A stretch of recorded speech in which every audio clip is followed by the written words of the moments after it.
अशी नवनवीन कीर्तने ऐकण्यासाठी आमच्या चॅनलला लाईक, शेअर व सबस्क्राईब करा.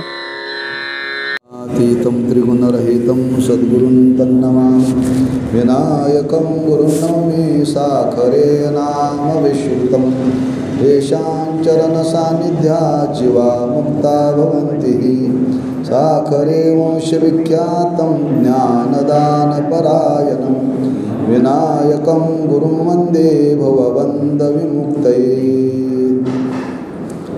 तैसा पुढत पुढती तोची मी या अभिवंदीला श्री गुरुची जो अभिलषित मनोरुची पुरविता तो. संत सम्राट श्री ज्ञानेश्वर महाराज सद्गुरू भक्तीचं महात्म्य सांगत असताना या अध्यायाच्या आरंभालाच त्यांनी सद्गुरूंचं स्मरण करून सद्गुरू भक्तीचं स्वरूप सांगत असताना सद्गुरूंचं महात्म्य प्रतिपादन केलेलं आहे. कारण सद्गुरूंची भक्ती जीवनामध्ये का करावी, कशाकरता करावी, हे सामान्य लोकांच्या जीवनामध्ये लक्ष येण्याकरता त्या सद्गुरूंच्या ठिकाणी काय सामर्थ्य आहे त्या सामर्थ्याचं वर्णन केलेलं आहे बरं का. तुकोबारांनी वर्णन केले. तुका म्हणे आले समर्थाचे मना जरी होय राहणार रंक त्याचा. त्यांच्या ठिकाणी असं सामर्थ्य आहे, काय होऊ शकत नाही, सर्व काही होऊ शकतं. म्हणून ज्ञानोबारांनी आपला स्वानुभव प्रकट केला. श्रीमन निवृत्तीनाथांच्या कृपेने मी पूर्ण काम झालो, मी कृतकृत्य झालो. म्हणजे सद्गुरूंचं महात्म्य सांगत असताना ज्ञानोबारांनी केवळ कथाकथित वर्णन केलेलं नाही आहे. ते करत असताना दोन गोष्टी ज्ञानोबारांनी इथं प्रकट केल्या की एक स्वानुभव सांगितला आणि दृष्टांत सांगितला बरं का. दृष्टांताच्याद्वारे आणि अनुभवाच्याद्वारे ज्ञानोबाराय आपल्याला पटवून देतात. जो कोणी या सद्गुरूंचं महात्म्य जाणून जीवनामध्ये सद्गुरू भक्ती करेल तो पूर्ण काम होईल बरं का, कृतकृत्य होईल. म्हणून मग काय केलं पाहिजे आता. ज्ञानोबाराय म्हणतात अशा त्या सद्गुरूंचं महात्म्य मी जाणून मी आता ठरवलेलं आहे. काय ठरवलेलं आहे. तैसा पुढत पुढती तोची मी या अभिवंदीला श्री गुरुची तो अभिलषित मनोरुची पुरविता तो. ज्ञानोबाराय म्हणतात वरील दृष्टांताप्रमाणे सर्व मनातल्या इच्छा पूर्ण करणारे सद्गुरू, त्या सद्गुरूंचं सामर्थ्य मनी मानशी घेऊन मी आता ठरवले पुन्हा पुन्हा त्यांनाच वंदन करायचं, पुन्हा पुन्हा त्यांनाच नमन करायचं, बाकी कोणाला करायचं ना. पुढं तर पुढं ते पुन्हा पुन्हा त्यांनाच सद्गुरूंनाच वंदन करायचं, त्यांनाच नमन करायचं, बाकी कोणाला करू नये. म्हणून मी पुन्हा पुन्हा त्यांचंच वर्णन करतोय आणि पुन्हा पुन्हा त्यांनाच नमन करतोय. का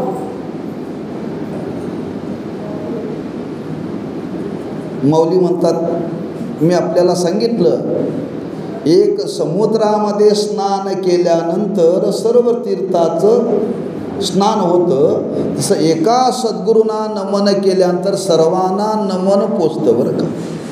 म्हणून पुन्हा पुन्हा त्यांनाच, देवाला नमन करायची गरजच नाही. एक सद्गुरूंना नमन केलं की ते देवालाही पोचतं बरं का. त्या दृष्टांताप्रमाणे एक अमृत सेवन केलं की सर्व रस सेवन केल्याचं फल मिळतं, तसं एका सद्गुरूंना नमन केलं की सर्वांना ते नमन होतं बरं का. म्हणून सर्वांना नमन करत बसायचं नाही, एकालाच नमन करायचं बरं का, एकालाच नमन करायचं. श्री गुरु साखरे महाराजांच्या या परंपरेमध्ये अनेक थोर मंडळी येऊन गेले. त्याच्यामध्ये गुरुनाम गुरु असणारे तात्या महाराज साखरे बरं का. ही सगळी गुरुनिष्ठ मंडळी होती बरं का. तात्या महाराज आपल्या बोधामध्ये राहत होते, ते आश्रमाच्या बाहेर जात नव्हते. त्यांचा निश्चय होता की जगत झालंच नाही बरं का, जगत झालंच नाही या बोधामध्ये ते राहत होते. ते कीर्तनाला प्रवचनाला कुठं जात नव्हते. ते म्हणायचे आश्रमाचे जे कंपाऊंड आहे त्या कंपाऊंडाच्या बाहेर जग नाही बरं का, जग नाही आहे, असे ते बोधामध्ये राहणार आहे. अनेक विद्यार्थी आश्रमात राहतातच, अनेक काही मंडळी भेटायला यायची. पण गंमत अशी, अनेक थोर थोर मंडळी येत होते, पण तात्या महाराज कोणाच्या पाया पडत नव्हते बरं का, कोणाच्या पाया पडत नव्हते ते. एकदा त्यांना विचारलं, का हो एवढी विद्वान मंडळी तुमच्याकडे येतात, ज्ञानी येतात, तुम्ही कोणाच्या पाया पडत नाही? हो बरोबर आहे म्हटलं, का पडत नाही? म्हणजे सांगू का, एकदा हे मी मस्तक माझ्या श्रीगुरूंच्या चरणावरती ठेवले, आता इतरांच्या चरणावरती ठेवायची गरज नाही. ते काय म्हणायचे, एकदा हे माझं मस्तक मी श्रीगुरूंच्या चरणावरती ठेवलेलं आहे, आता इतरांच्या चरणावरती ठेवायची गरज नाही, म्हणून मी कोणाच्या पाया पडत नाही. तेवढी निष्ठा पाहिजे, हे आपल्याला जमायचं नाही बरं का. आमची एवढी निष्ठा नाही. आपल्याला जो गुरु भेटेल ते माणसं त्याला गुरुच म्हणतात. नेम आहे, एका चरणावरती जर मस्तक ठेवलं की इतरांच्या चरणावरती मस्तक ठेवू नये, सांगण्याचा भाव आहे. ज्ञानोबाराय म्हणतात, एकदा गुरुना वंदन केलं, एकदा गुरुना नमन केलं की इतरांना नमन करण्याची गरज नाही. म्हणून संपूर्ण ज्ञानेश्वरीचा आढावा घ्या. आपण नेहमी पारायण करतो, नेहमी वाचतो. ज्ञानोबारायांनी या 18 अध्यायामध्ये कुठं देवाला नमन केलेलं नाही, देवाला नमन केलेलं नाही बरं का. अभ्यास करा म्हणजे कळेल. जिथं जिथं नमन केलं ज्ञानोबारायांनी ते सद्गुरूंनाच नमन केलेलं आहे, देवाला नमन केलेलं नाही आहे. हां, मग कोणी म्हणे पहिल्या ओवीत केलेलं आहे की नाही? हां, केलेलं आहे, वरपंगाने देवाला आहे, पण अंतरंगातून सद्गुरू नाही बरं का. पहिली ओवी वाचा म्हणजे तुम्हाला कळेल. हां, एक ओवी वाचून पहिल्या ओवीची संगती लागत नाही बरं का. पहिल्या ओवीची संगती लावायची असेल तर 2 ओव्या वाचाव्या लागतील. ओम नमोजी आद्या वेद प्रतिपाद्या जय सर्वसंवेद्या आत्मरूपा देवा तुची गणेशो सकलार्थमती प्रकाशो मने निवृत्ती दासो अवतारी जोजी. दास शब्द वापरला आहे तिथे.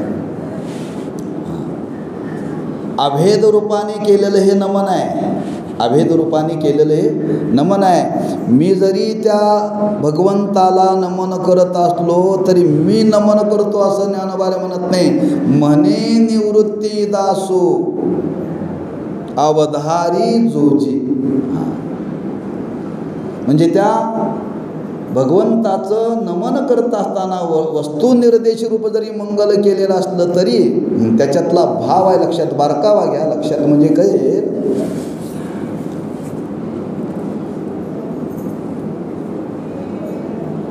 मूळ परमात्मा स्वरूपाचा विचार केला तर ते शुद्ध आहे बरं का. तिथं उपाधीचा संबंध नाही आहे. पण त्याचं वर्णन जर करायचं असतं तर उपाधीचा संबंध घेऊन वर्णन करावं लागतं. आणि ते वर्णन करताना असं वर्णन केलं जातं की त्या ब्रह्मचैतन्याला माया नावाची उपाधी लागल्यानंतर ते ईश्वरत्वाला प्राप्त होतं. तेच ब्रह्मचैतन्य त्याला करुण नावाची उपाधी लागली की ते गुरुरूपाला प्राप्त होतं. आणि तेच ब्रह्मचैतन्य अविद्या नावाची उपाधी लागली की जीवत्वाला प्राप्त होतं. उपाधीचा त्याग करा, मायेचा त्याग करा, अविद्येचा त्याग करा, दयेचा त्याग करा. पण तिन्हीच्या ठिकाणी चैतन्य तीन असून तीन आहेत का एक आहे? एकच आहे. ईश्वर रूपाने जरी असलं तरी ते चैतन्यच आहे, जीव रूपाने असलं तरी ते चैतन्यच आहे, आणि सद्गुरूंच्या रूपाने असलं तरी ते चैतन्यच आहे. मग त्या चैतन्याला नमन करत असताना मी जे नमन करतो ते ज्ञानोबराय म्हणतात मी करत नाही, मी सद्गुरूंच्या कृपेने करतो. कशावरून? या ओवीचं वर्णन करता करता करता ज्ञानोबराय उल्लेख केला. ज्ञानोबरायने आकार चरण युगल, उकार उदर विशाल, मकार महामंडल मस्तकाकारे, हे तिन्ही एकवटले, तेत शब्द ब्रह्म कवळले, ते मेया श्री गुरुकृपा नमिले आदी बीज.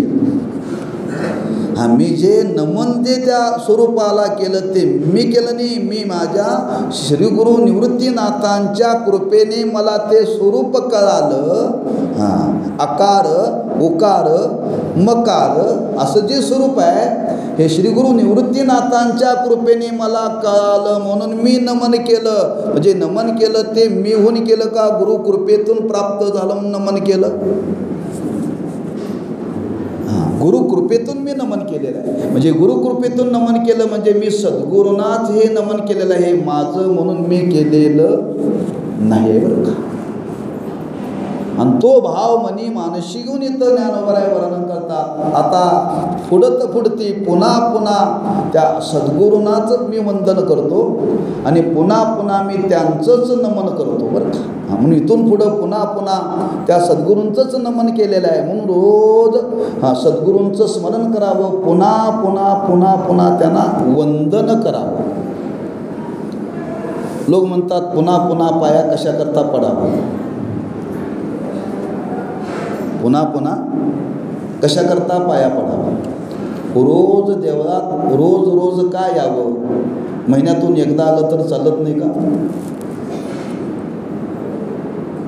हो, महिन्यातून एकदा आलं तर चालत. रोज देवाच्या पाया कशाला पडावं? रोज कशाला जेवावं? एकदा जेवलं तर चालत नाही का? या शरीरातली शक्ती, हे शरीर अन्नमय कोश आहे, याला अन्नाची गरज आहे. कुणाची गरज आहे? कुणाला? कोणत्या शरीराला? स्थूल शरीराला. पण त्याच्या आत एक शरीर आहे. कोणतं शरीर आहे? सूक्ष्म शरीर आहे, त्यालाच कारण शरीर म्हणतात. तिथं इंद्रियांचा संबंध आहे. त्या स्थूल शरीराला तृप्त करण्याकरता अन्नाची गरज आहे, तसं इंद्रियांना तृप्त करण्याकरता ज्ञानाची गरज आहे बरं का. ज्ञानाची गरज आहे. या भूतलावरती ज्यांचं स्वरूप ज्ञान स्वरूप आहे, आणि ज्यांचं स्वरूप ज्ञानस्वरूप आहे त्यांना नमस्कार करण्याने तिथं त्या इंद्रियांना तृप्ती होते. बघा, देवाचं दर्शन घेण्याने समाधान प्राप्त होतं की नाही? कोणाला होतं? मनाला. कोणाला होतं? मनाला बरं का. त्या इंद्रियांच्या ठिकाणी ती ऊर्जा सतत जागृत राहण्याकरता पुन्हा पुन्हा पुन्हा पुन्हा पुन्हा पुन्हा ते वंदन केलं पाहिजे, पुन्हा पुन्हा नमस्कार केला पाहिजे, पुन्हा पुन्हा त्यांचं वर्णन केलं पाहिजे. ज्ञानोबराय म्हणतात त्या सद्गुरूंचं महात्म्य जाणून मी आता ठरवले. काय ठरवले? तैसा फुडत फुडती तोची, पुन्हा पुन्हा पुन्हा पुन्हा अभिवंदन. मी त्यांनाच नमन करणार बरं का, आणि त्यांनाच वंदन करणार. आता बाकी कोणाचं वर्णन करावं आणि कोणाला वंदन करावं असं ज्ञानोबा म्हणतात राहिलेलं नाही. मी त्यांचंच पुन्हा पुन्हा वंदन आणि पुन्हा पुन्हा नमन म्हणून पुन्हा पुन्हा सद्गुरूंचं वंदन केलं पाहिजे आणि पुन्हा पुन्हा त्यांना नमन केलं पाहिजे. पुढं ज्ञानोबांनी वर्णन केले या संबंधाने.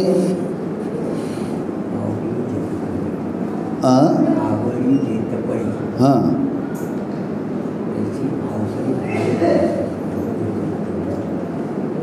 किंवा दुसरी उभी आपल्याला सांगा, वानावे ऐकावे तेची सदा. त्या सद्गुरूंचंच वर्णन करावं आणि सद्गुरूंनाच नमन करावं. का एक त्यातला भाव आपल्याला थोडासा विचारात घेता येईल की आपल्या अंतःकरणामध्ये सद्गुरू भक्ती दृढ होण्याकरता पुन्हा पुन्हा हे करण्याची गरज आहे.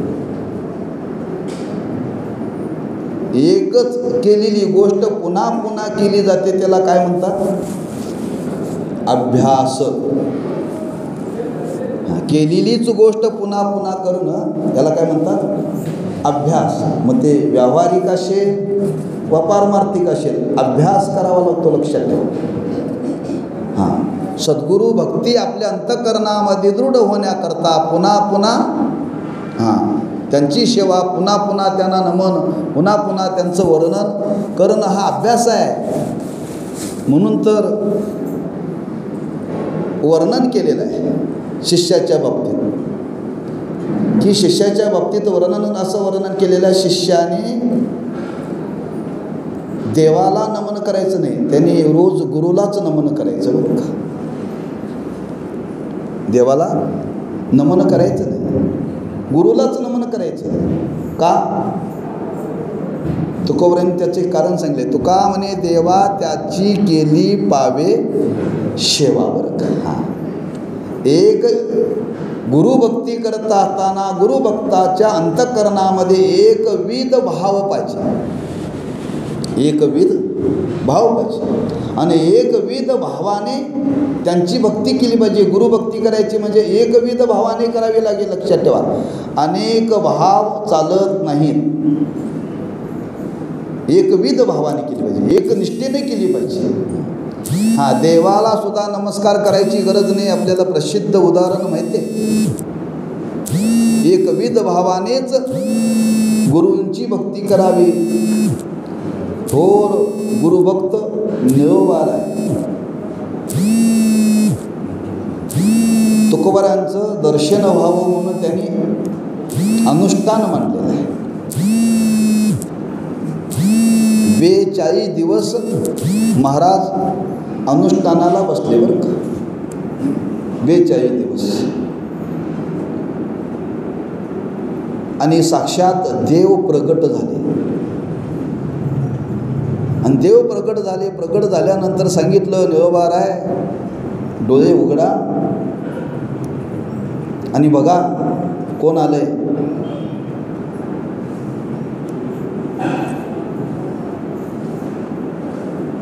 देव सांगतायत कोणाला? निळोबारायला सांगतायत. बरं का, हे बघा उद्या तुम्हाला तुकोबाराय भेटले, तुमच्यावरती त्यांची कृपा झाली आणि कृपा झाल्यानंतर शेवटी ते काय करणार आहेत? माझीच भेट तुम्हाला घालून देणार आहेत का नाही? मग ते भेट घालून देण्याच्या आधी मी तुम्हाला भेटा आलोय, बघा उघडा डोळे पहा. देव सांगतायत, निळोबाराय शांत आहेत, काही बोलत नाही. पुन्हा पुन्हा सांगतायत, डोळे उघडा, माझं दर्शन घ्या, बघा. पुन्हा पुन्हा देव बोलताय, पण निळोबाराय काहीच बोलत नाही. शेवटी निळोबारांना वाटलं काहीतरी देवाला सांगावं. डोळे न उघडताच म्हणले, निळा म्हणे आम्ही ओळखोची देवा, तुकयाचा धावा करीत असो. देवा मी तुला ओळखत नाही म्हटले, मी ओळखत नाही. साक्षात देव पुढं प्रगट झालेला आहे. हां त्यांच्या समोर उभा आहे. हां आमच्या तुमच्यासारख्याने बोललं तरी कळण्यासारखं आहे. हो आम्ही माणसाला ओळखत नाही, देवाला कधी ओळख आपण माणसं ओळखू शकत नाही, आपण देवाला कधी ओळखणार. पण निळोबाराय देवाला सांगताय, देवा मी तुला ओळखत नाही. का तुझं लागी येते बोलाविले कोणी, मी तुला बोलावलेलं नाही, मी तुझा धावा केलेला नाही आहे. देव का आले होते हो? परीक्षा पाहण्याकरता आले होते. खरंच निळोबाऱ्यांच्या अंतःकरणामध्ये तुकोबाऱ्यांच्या निष्ठा आहे का माझ्याविषयी निष्ठा आहे का निष्ठाच नाही, हे बघावं म्हणून देव आले होते. हे देवाने जगाला दाखवून दिलं बरं का. त्यांना माहिती होतं मी जरी गेलो तरी निळोबाराय माझं दर्शन घेणार नाहीत, पण हे समाजाला कळावं गुरूंच्या विषयी निष्ठा कशी असावी. देव जरी आला तरी गुरुभक्त देवाला नमस्कार करत नाही, तेवढी निष्ठा पाहिजे बरं का. नाटक चालायचं नाही, दांभिकपणा चालायचा नाही, नुसतं बोलून चालायचं नाही. जसे देव आले तसे देव परत गेले बरं का. याच न्यायाने बरं का, याच न्यायाने ज्ञानोबा इथं वर्णन करतात. तैसा फुडत फुडती तोची मी या अभिवंदेला श्री गुरुची. पुन्हा पुन्हा मी आता त्यांचंच वर्णन, याचा अर्थ ज्ञानोबा म्हणतात एकच आता माझ्या अंतःकरणामध्ये गुरूंच्या विषयी निष्ठा आहे, आणि गुरूंच्या व्यतिरिक्त आता मला काहीही जीवनामध्ये करायचं नाही. म्हणून नमन करताना सुद्धा ज्ञानोबा म्हणतात मी सद्गुरूंचा दास नमन करतोय. सद्गुरूंचा निवृत्तीनाथांचा मी दास नमन करतोय. मी जे आपलं वर्णन करतो ते वर्णन करतो, मला फावलं म्हणून मी वर्णन करत नाही. त्यांची माझ्यावरती कृपा झाली म्हणून मी त्यांचं वर्णन करतो. म्हणजे गुरूंची निष्ठा आपल्या अंतःकरणामध्ये ही त्या मानाची पाहिजे बरं का. किती गुरुनिष्ठा पाहिजे हो. गुरुवरी महाराज सांगत असतात नेहमी, दादा महाराजांचे अनेक शिष्य होऊन गेले, त्याच्यामध्ये ब्रह्मलीन रंगनाथ महाराज प्रभणीकर गुरुजी एक निष्ठता त्यांच्या जीवनामध्ये होती. ती नेहमी प्रवचनामध्ये बोलताना आमचे दादा असे म्हणतात, आमचे दादा असे म्हणाय, दादाशिवाय शब्द वापरत नव्हते बरं का गुरुजी. त्यांच्या प्रवचनामध्ये एवढ्यांदा शब्द येऊन जायचा त्याला गणित नाही. पुन्हा पुन्हा आमचे दादा, आमचे दादा, आमचे दादा. दादा म्हणजे दादा महाराज बरं का. म्हणजे गुरूंच्या विषयी त्यांच्या अंतःकरणामध्ये एवढी निष्ठा होती, एवढी निष्ठा होती. सतत ते दादांच्या नावाचा त्या प्रवचनामध्ये सतत पुन्हा पुन्हा पुन्हा पुन्हा उल्लेख करायचे बरं का. एकदा ते आश्रमात नेहमी यायचे आणि एक दिवशी आश्रमात आले. आश्रमात आल्यानंतर काही मंडळी गुरुजींच्या बरोबर होती. आल्यानंतर आश्रमातला नेम आहे, त्या सभा मंडपात गेलं की दादा महाराजांच्या पादुका आहेत, ज्ञानोबांच्या पादुका आहेत, त्याचं दर्शन घ्यायचं. खाली दादा महाराजांची समाधी आहे असा नेम. पण त्या आश्रमात जाताना समजा समोरून एखादी गाय आली तर गायीच्याही पाया पडायचे बरं का गुरुजी. त्या आश्रमात जाताना समोरून जर कुत्रा आलं तर ते कुत्र्याच्याही पाया पडायचे. ते म्हणजे हे आश्रमातलं कुत्रं आहे बरं का.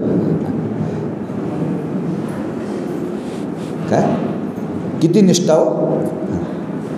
म्हणजे गुरूंचं तर ते वर्णन करत होते, गुरूंचं तर दर्शन घेतच होते, पण आश्रमातलं कुत्रंसुद्धा त्यांना वंदनीय होतं. त्यांना आश्रमातलं कुत्रंसुद्धा वंदनीय होतं. एवढी गुरुनिष्ठा त्यांच्या जीवनात होती. त्याच न्यायाने ज्ञानोबराय म्हणतात पुन्हा पुन्हा मी आता सद्गुरूंनाच नमन करतो, त्यांनाच वंदन करतो. का? त्यांनाच नमन करण्याने, त्यांनाच वंदन करण्याने आपल्या जीवनाचं खरं हित आहे. खरं त्याच्यामध्ये हित आहे बरं का.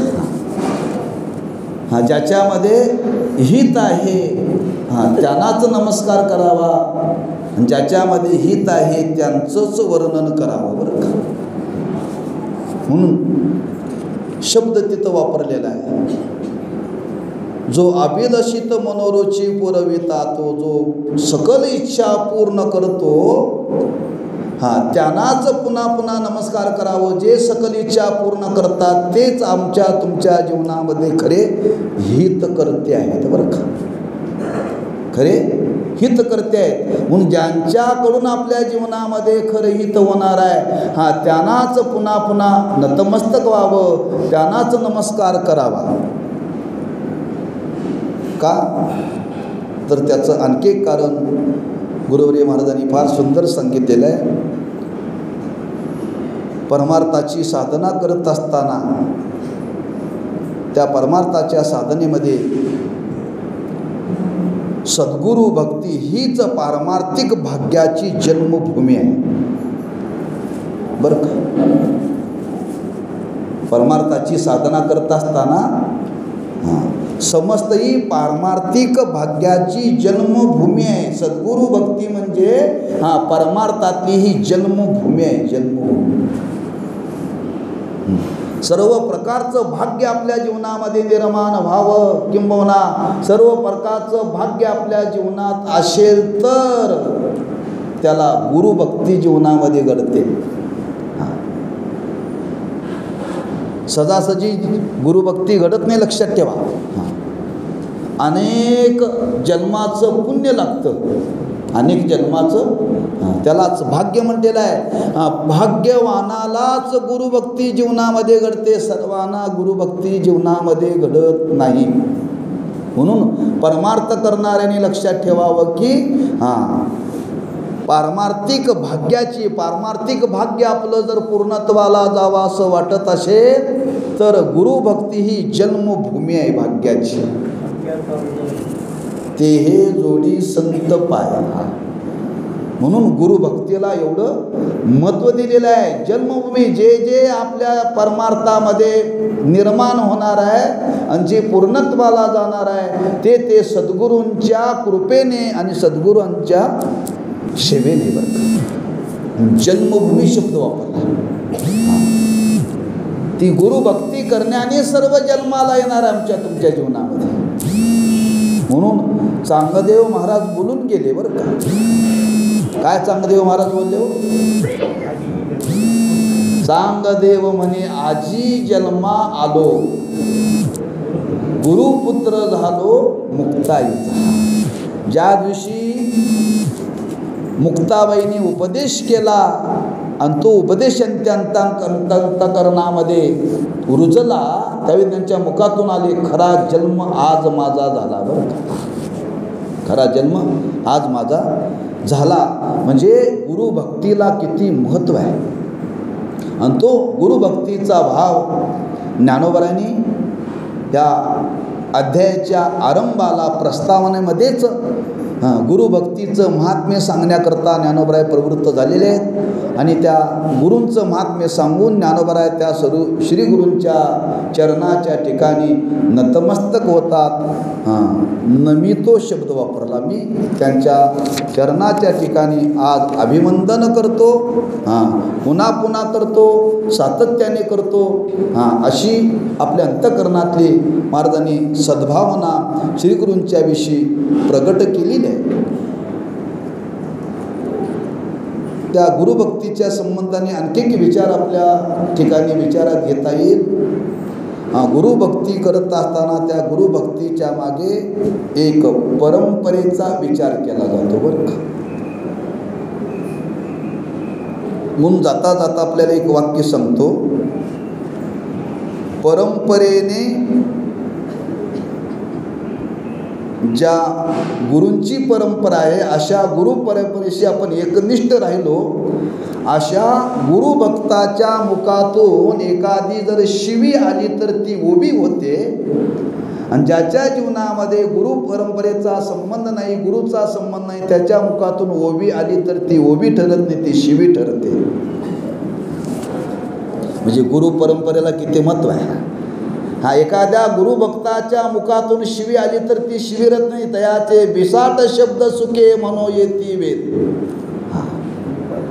म्हणजे गुरुभक्तेला, गुरु परंपरेला एवढं महत्त्व आहे, त्यांच्या मुखातून एखादा अपशब्द आला तरी तो समाजाचा उद्धार करू शकतो. आणि ज्याच्या जीवनामध्ये गुरुभक्तीचा संबंध नाही, त्याने कितीही जरी सांगितलं तर त्याच्या सांगण्याचा समाजावरती परिणाम होत नाही. एवढा गुरुभक्तीचा आणि गुरु परंपरेचा संबंध आहे बरं का. म्हणून दादा महाराजांच्या जीवनातलं वर्णन केलं जातं. आपण महाराजांच्या मुखातून ऐकलेलं आहे. काही विद्वान दादा महाराजांना विचारण्याकरता आले. म्हणजे महाराज, आपण साधं सोपं बोलता पण गोड बोलता, अतिशय गोड बोलता. एक विद्वान होते, अनेक विद्वान होते, त्यातले एक विद्वान म्हटल्यावर त्यांचं आडनावच साखरे आहे, ते गोड बोलणारच नाही. म्हणले एका विद्वानाने जिज्ञासा वृत्तीने विचारलं, म्हणजे महाराज, खरंच आपल्या वाणीला फार गोडवा आहे हो, आपण काय केले हो, काय केले सांगा म्हणले. काय नाही म्हणले, माझं जे जीवन आहे ना, ते माझं जीवन मी श्री गुरूंना समर्पित केले बरं का. ज्या दिवशी मी माझं जीवन श्री गुरूंना समर्पित केलं, त्या दिवसापासून माझ्या जीवनामध्ये कोणाचा संबंध राहिला नाही. हे मी माझं त्या श्री गुरूंना जीवन समर्पित केल्याचा परिणाम माझ्या वाणीला गोडवा प्राप्त झाला आहे. मग ते विद्वान म्हटले, आम्ही करू का? म्हणजे अजिबात करू नका. ज्या दिवशी माझं जीवन मी श्री गुरूंना समर्पित केलं, त्या दिवशी मी माझ्या गुरूंना विचारलं नाही, पाया पडू का, करू का. करू का म्हटलं की समजावं शंका आहे. माळ घालू का? अजिबात घालू नका.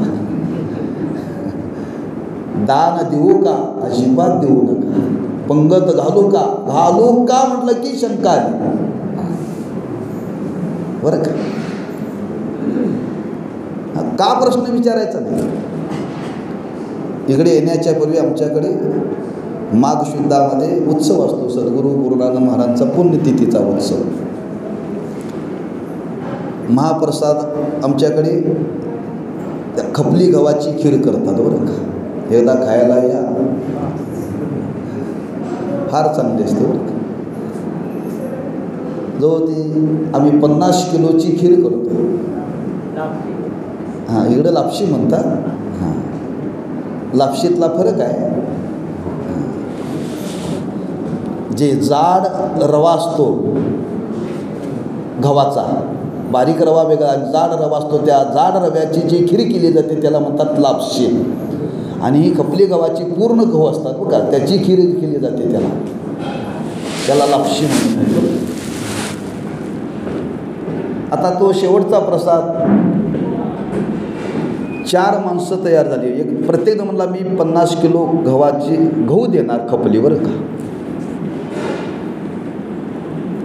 एका ग्रस्त आले सांगण्याकरता. हो म्हणलं 3 माणसं द्यायला तयार आहेत, म्हणजे तुम्ही देऊ नका. ते म्हणला काही करा महाराज, मला जो देणार आहे ना त्याचं थांबवा आणि माझं घ्या म्हणा. मी देऊ का विचारलं नाही हे सांगण्याकरता मी सांगाले बरं का. मी त्यांना नावं तिघांचे नाव आलेत. आम्ही कोणाचे गाव, लोक काय म्हणतील तुम्ही तिघांच्याकडून घेतले पैसे. ते म्हणा महाराज म्हटला तुम्ही दुसऱ्या कामाला ते पैसे वापरा, पण मी 50 किलो गहू देणार. त्या दुकानदाराकडे गेला. कुठं घेता सांगा. त्याचं आम्ही नाव सांगितलं. त्या दुकानदाराकडे गेला, 50 किलोचे पैसे त्याच्याकडे दिले आणि आणून घ्या म्हटला. देऊ का म्हटला नाही. मला एवढं सांगायचं. लोक माणसं पैसे देतात आणि विचारतात पंक्तीला वापरले का. अरे एकदा दिलेत ना का घरी घेऊन जाणार आहे. तसं दादा महाराज म्हटले मी एकदा समर्पित केले आणि समर्पित करत असताना मी त्यांना विचारलेलं नाही, हां करू का. जे एवढ्या एक निष्ठेने गुरूंच्या चरणी जीवन समर्पित केले त्याचा परिणाम वाणीला गोडवा प्राप्त झाला. म्हणजे परंपरेनं जे आलेलं ज्ञान, परंपरेने जी गुरु परंपरा आलेली आहे, त्या परंपरेशी आपला जर संबंध आला आणि आपण जर त्यांची गुरुभक्ती जीवनामध्ये केली तर ज्ञानोबा म्हणतात निश्चित आपल्या जीवनाचं हित होईलच. ज्याच्यामध्ये हित आहे अशा गुरूंच्या ठिकाणी मी त्यांना नमन करण्याकरता प्रवृत्त झालेला आहे आणि ते पुन्हा पुन्हा मी त्यांना नमन करतोय, अभिवंदन करतोय असं माऊली इथं वर्णन करतात. जो अभिलषित मनोरुची पुरविता तो असा भाव प्रगट केला. आणखी त्याच्यातला भाव होतो उद्याच्या सत्रामध्ये बघू. कुंडली कवरदारी विठ्ठल श्री ज्ञानदेव तुकाराम आता विश्वात्मके देवे हेने वागेने तोषावे तोषोने मज द्यावे पसाय दान हे लेखांची व्यंकटे सांडू तया तीतम त्रिगुणरहितम